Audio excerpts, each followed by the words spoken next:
አብርሃም ይባላል። ኦኬ አላውቅም። ወንድሜ ነው። ወንድምሽ ነው? ወንድሜ ነው ማለት እንደዛ ነው። አረ እርፍ ወንድሜ ነው አለች አብርሃም። ይኸውላችሁ ቤተሰቦች አብርሃም በጣም የሚናደድ ሰው ካለ አብርሃም ነው። በትንሽ ነገር ጋል ይላል እና ሄርሜላ በአደባባይ አብረሽን ካደችው ይላል። ብቻ አስደንጋጭ ነገር ተከስቷል። ምንድነው ቤተሰቦች አብርሃም ሰላሙን ይኸውላችሁ የአብርሃም ወንድም እኮ ነግሮሻል። አብርሃም ጸባዩን ወቂ በትንሽ ነገር ነው ሚግለው ጫር በቃ የሆነ እንዴት ልበላችሁ ገብቷችኋል አይደል? በትንሽ ነገር የሚናደድ ሰው ካለ አብርሃም ነውና ለትዳር የሚሆን ሰው እኔ አይመስለኝም። አብርሃም ጓደኛው ናት የሄርሜላ ባጭሩ ልንገራችሁ።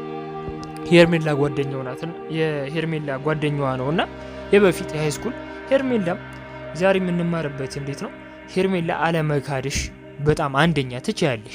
ገብቷችኋል? አንዳንድ ሰው ብር ሲያገኝ ምናምን እንኳን የሃይስኩል እና ኤሌመንታሪ ጓደኛውን ሊያስታውስ ይቀርና ጎኑ ያለውን ወዳጁንና ጓደኛውን ወይም እናትና አባቱን የማያስታውስ ሰው አለና የሄርሜላ ትልቅነት ይህም ሰው እንዳንከዳ ያስተምረናል። ብቻ ግን ወደ ርዕሰ ጉዳያችን ስንመለስ አብርሃም ምን አይነቱ ሰው ነው እንዴ?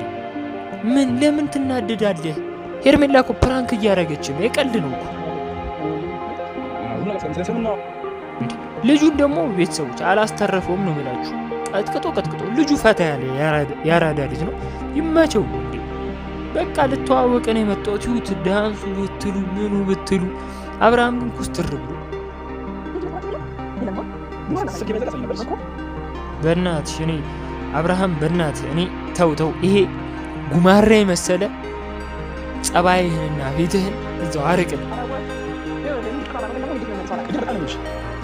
እስቲ እንስማ እስቲ። እውነትህን ነው። ወንድ ልጅ እንደዚህ ሲሆን ኮራ ሲል እኮ አለ እኮ አዎ የሆነ ፐርሰንት አለ ኮራ የሚልበት። ግን ፈታ ማለት ነው በህይወታችሁ። አትጨናነቁ፣ እናንተም ዘና ፈታ በሉ። እንዴ 1000 ዓመት አልኖሩም።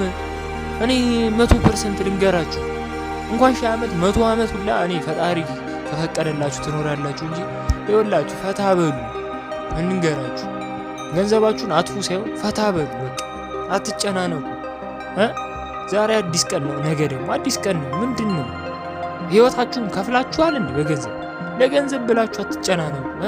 እንዴት ዩቲዩብ እንዴት እንደሚሰራና እኔ ሌላ ቻናል ላይ ሰርቻለሁ እና ዩቲዩብ ላይ እድገት ማግኘት ምናምን የምትፈልጉ ሰዎች እኔ ዩቲዩብ ቻናል ከፍቼላችሁ እኔ አስተካክዬላችሁ ለ100 ሰዎች ቴሌግራም ቻናል ከፍቼ አስተምራችኋለሁ። ይህ ግን የሚሆነው ቤተሰቦች እኔን ሞኔታይዝ ታስደርጉኝ ነው። 1000 ሰብስክራይብ እና 4000 ወቸር ስንገባ 1000 ውድ የኔ ቤተሰብ ሲኖረኝ እናንተ ማስተማር ጀምራለሁና እኔ ሰብስክራይብ ካላረጋችሁ ደግሞ ሰብስክራይብ አድርጉ። ገብቷችኋል ቤተሰቦች?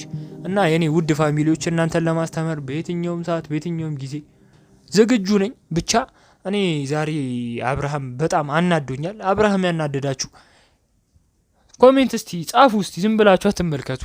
ስለ አብርሃም እስቲ አስተያየት ስጡኝ እስቲ። እና በቃ እወዳችኋለሁ፣ አከብራችኋለሁ። በቀጣይ ቪዲዮ እስከምንገናኝ ሰላማችሁ ብዝት ይበልልኝ። ቻው።